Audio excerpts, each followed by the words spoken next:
Дерек дыне сир дуақ мұқыму, цутқамыл дуақ илли, мяш илаж яржеш, сақетім туабу.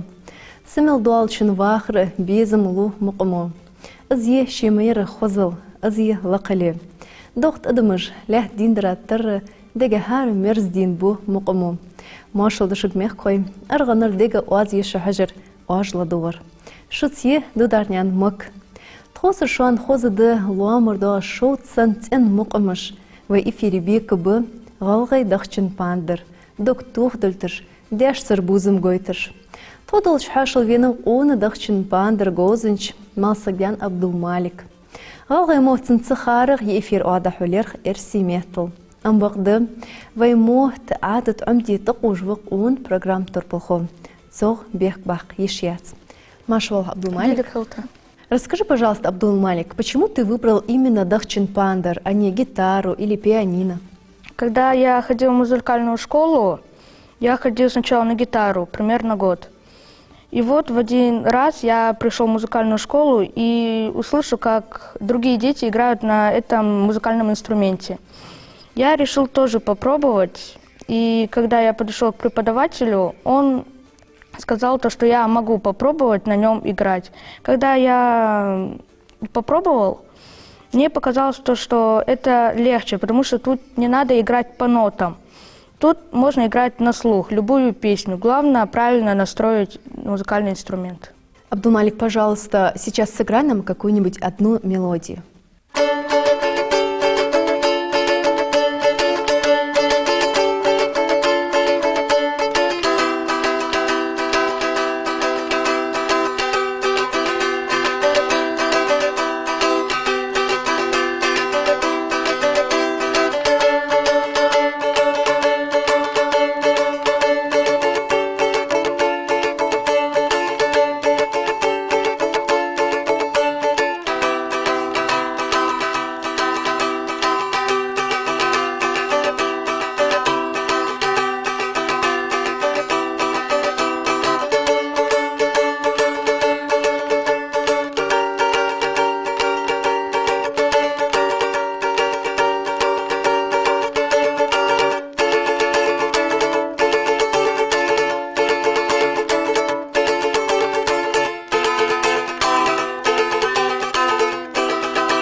Молодец. Очень хорошо играешь. Расскажи, пожалуйста, Абдулмалик, ты помнишь тот день, когда ты впервые взял в руки этот инструмент? Да, помню. Как я и рассказывал, когда я пошел в школу, я попросил у преподавателя, поиграть на нем. Он разрешил мне, и когда я впервые взял его в руки, на меня что-то нашло, чтобы я научился на нем играть. И вот спустя столько много лет я научился все-таки на нем играть. А вот если сравнивать гитару и Дахчин Пандар, в чем отличие? Отличия очень много. Во-первых, у гитары 6 струн, а у Дахчин Пандар всего 3. У гитары струны как бы такие карбоновые. Балалайки тоже они могут стоять, но по большей части стоят металлические. А вот легче все-таки на каком инструменте? Легче все-таки играть на Дахчин Пандаре, потому что тут учишься не по нотам, а по слуху. Помнишь ли ты первую мелодию, которую ты сыграл на Дахчин Пандар? Ну да, помню. Это была народная мелодия. Ее преподаватель показал мне, потому что она была легче для меня, потому что я играл тогда в первый раз. А сейчас сможешь ли ты ее сыграть нам? Да. Пожалуйста.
Молодец, Абдулмалик.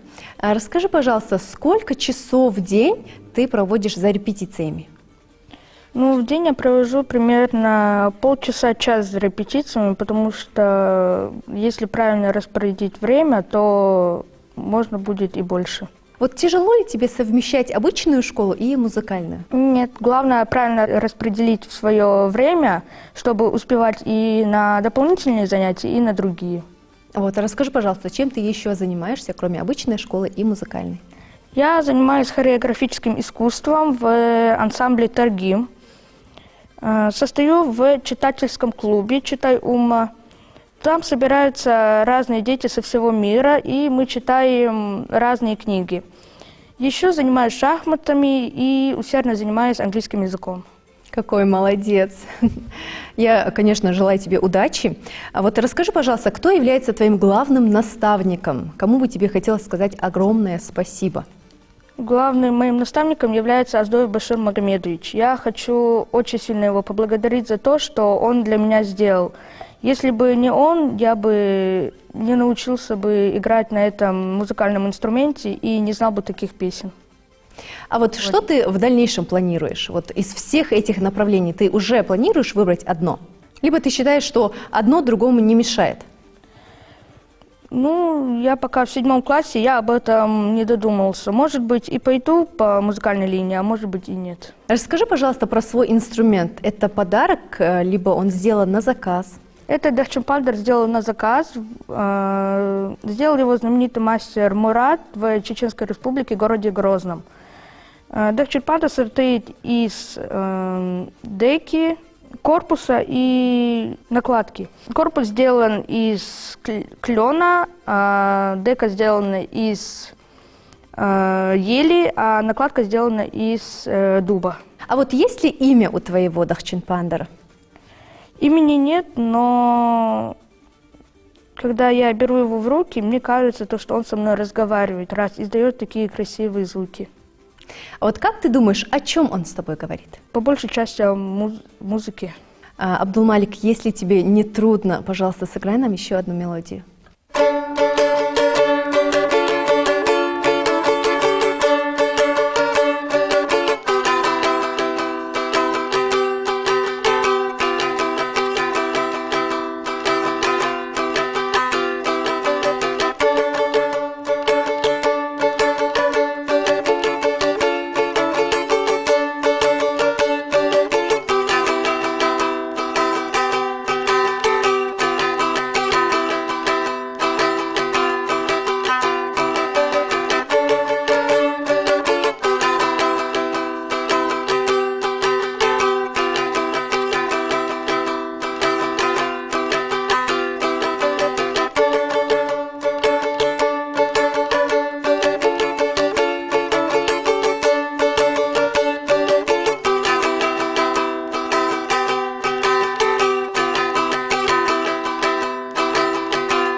Расскажи, пожалуйста, вот когда ты стоишь на сцене, и твоя рука касается этих струн, о чем ты думаешь? Ну, когда я выхожу на сцену и начинаю играть, я думаю о картине этой песни.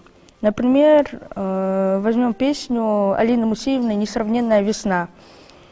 Когда я ее играю, я представляю эту картину в своей голове, и по этой картине определяю, по каким нотам мне надо играть ее. Сможешь ли ты сейчас нам сыграть эту мелодию? Хорошо.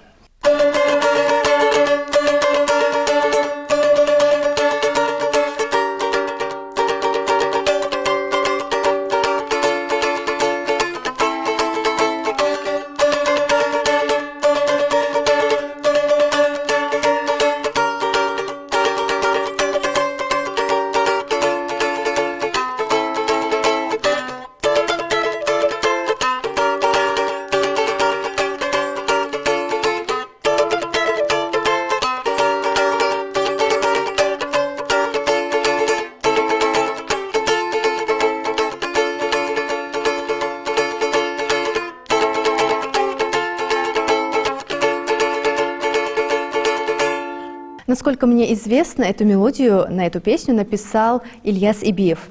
Ты слышал об этом? Нет, ни разу. А вот тебе хотелось бы написать свою мелодию к определенной песне?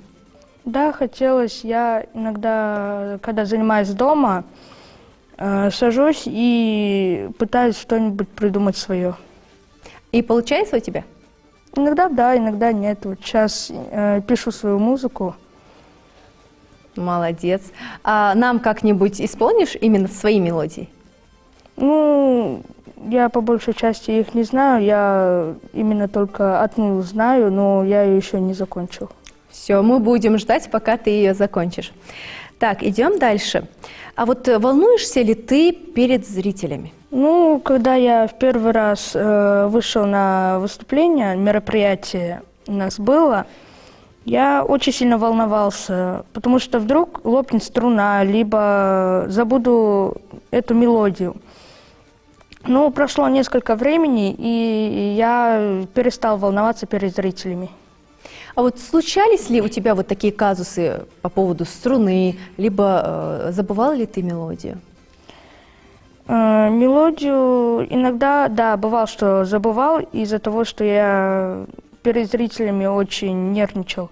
А струны у меня пока ни разу не рвались. Это потому, что у тебя очень хороший инструмент, наверняка. Наверное. Вот когда-нибудь на именно этом инструменте в горной части нашей Ингушетии ты играл? Мне кажется, что по-особенному будет звучать там эти мелодии. Ну да, я 2 раза поднимался на Столовую гору со своим инструментом и играл там.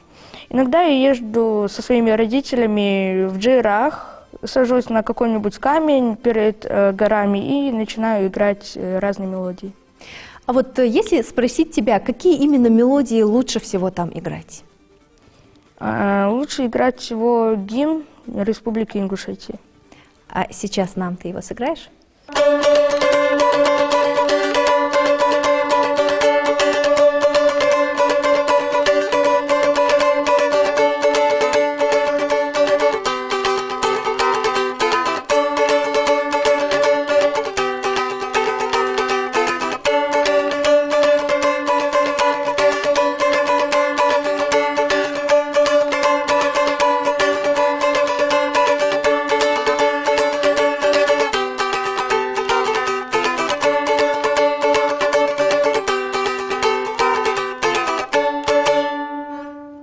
Молодец, очень красиво сыграл. А слова нашего гимна ты знаешь?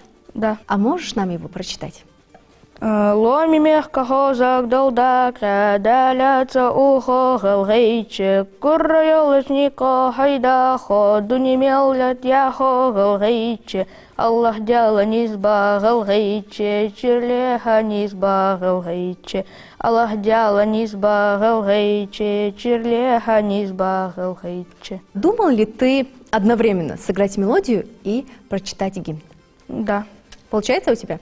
Да, ну, раньше у меня не так сильно получалось, потому что, когда я говорил слова, я все время забывал музыку. Но сейчас у меня получается. Ну, ты хорошо работаешь над этим, да? Вот в школе твои друзья что говорят, когда узнают, что ты играешь на национальном инструменте? Ну, они поддерживают меня на разных выступлениях. Когда у нас бывают школьные выступления, они всегда приходят в актовый зал и поддерживают меня, чтобы я не забыл какую-либо мелодию. Вот они просят у тебя сыграть вот определенную мелодию, которая им нравится? Да, иногда, когда я приношу Дечук Пандер в школу на подготовку к мероприятию, они всегда просят меня сыграть именно гимн и Шейх Мансур. Угу. Абдулмалик, расскажи, пожалуйста, вот в школе ты, наверное, любишь учиться, да? Угу. Какие твои любимые предметы? По большей части мне нравится именно математика, потому что там вычитаешь, умножаешь, делишь, и побольше физика. Это потому, что тебе они легко даются, да? Да. Хорошо. А вот считаешь ли ты, что необходимо ввести в школе урок музыки? У нас в школе есть урок музыки, но иногда учителя там не бывает. Вот именно вот национальной музыки. Национальный, да, можно было добавить туда. Вот если спросить тебя, твои сверстники, как они относятся к именно национальной музыке, к этим народным мелодиям. Что нужно сделать, чтобы привить им любовь к ней? Ну, моим сверстникам нравится то, что я играю на этом, они меня хвалят. И если кому-нибудь не понравится, можно просто сыграть, и, может быть, ему и понравится. А вот кто-нибудь просил тебя научить сыграть? Нет. А вот если спросить тебя, каким бы учителем ты был? Хорошим, добрым. Если бы кто-то попросил бы меня там, если бы мы выезжали на какие-нибудь там выездные концерты, кто-то бы попросил меня научить так быстренько сыграть, я бы научил его. А вот ты не участвовал, да, ни в каких конкурсах, не выезжал именно с этим номером? Ну, я скоро собираюсь в Москву на фестиваль, а так я выступал только в Ингушетии. Хорошо, а вот на фестивале какие мелодии ты хочешь им продемонстрировать? Ну, именно «Несравненная весна» и «Шейх Мансур». Молодец. А вот сейчас над какими мелодиями ты работаешь, чтобы их выучить? Работаю над еще одной народной музыкой ну и все. А сейчас сыграешь нам какую-нибудь мелодию?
Это было безумно красиво.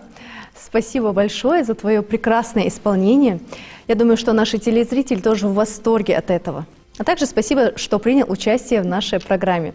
Абдулмалик, я желаю тебе успехов во всех твоих начинаниях. В столь юном возрасте найти себя в стольких направлениях – это очень сильно. Баркал, что пригласили меня, я тоже очень рад, что выступил перед зрителями. Я надеюсь, что это не последняя наша с тобой встреча. Спасибо тебе большое. И напоследок мне бы хотелось, чтобы ты исполнил еще одну свою любимую мелодию.